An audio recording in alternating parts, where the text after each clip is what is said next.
one of the things you might have noticed is that as we continue to go day by day, week by week through this crisis, is that people's levels of frustration continue to build up, right? And part of the reason is because before coronavirus hit, we all had problems, we all had issues in our lives and our families and at work.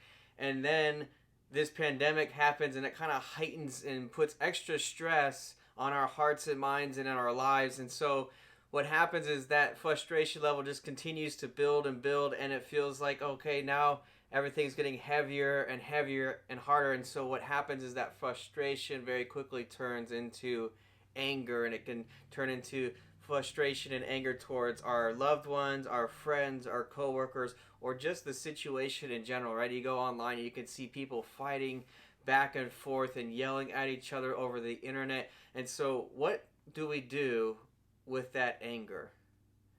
Because whether it's during the crisis that we're living in now or before or after it's over, we're all going to have days and times in our lives where we get angry. We get angry at situations and circumstances. We get angry at people in our lives. Maybe we get angry at the choices they make. And so the question becomes, what do we do with our anger?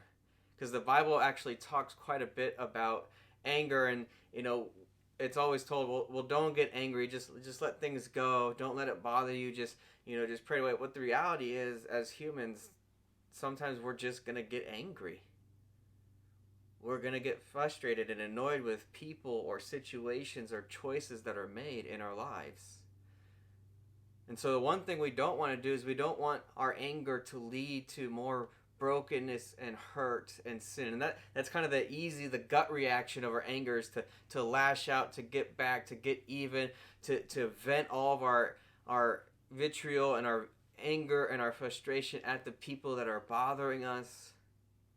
But when we do that, we know that it just leads to more pain, more hurt, and more anger and back and forth fighting.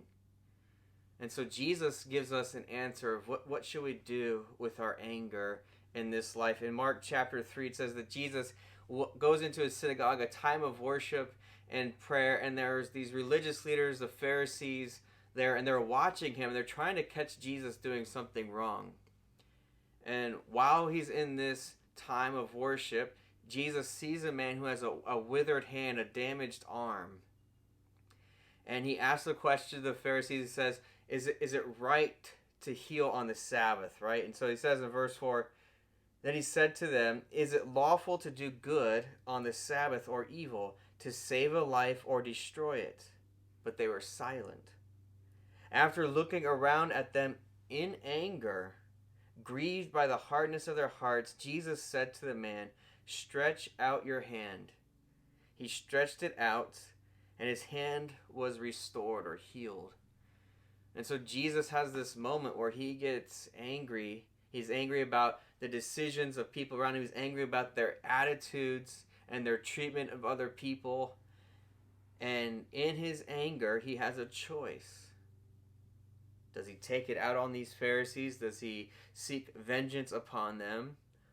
Or does he use his anger to fix the situation, to fix the brokenness that he sees? And what Jesus does is he uses his anger to show love and kindness to the person that was being mistreated, the person that needed help the most in his life.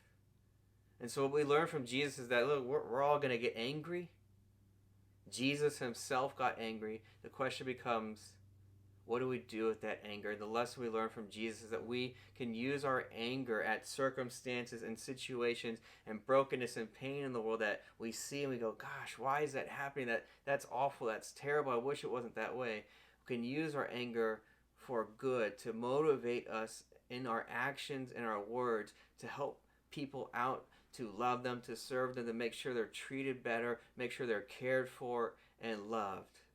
So my hope and encouragement to you is, well, I hope you have days more so filled with joy than anger. But when you get to those days and those moments where you're filled with anger at circumstances or situations or attitudes or choices like Jesus was, that you would choose to use your anger to lead to good, to help people out, to fix what's broken in the world, rather than adding to more pain and hurt.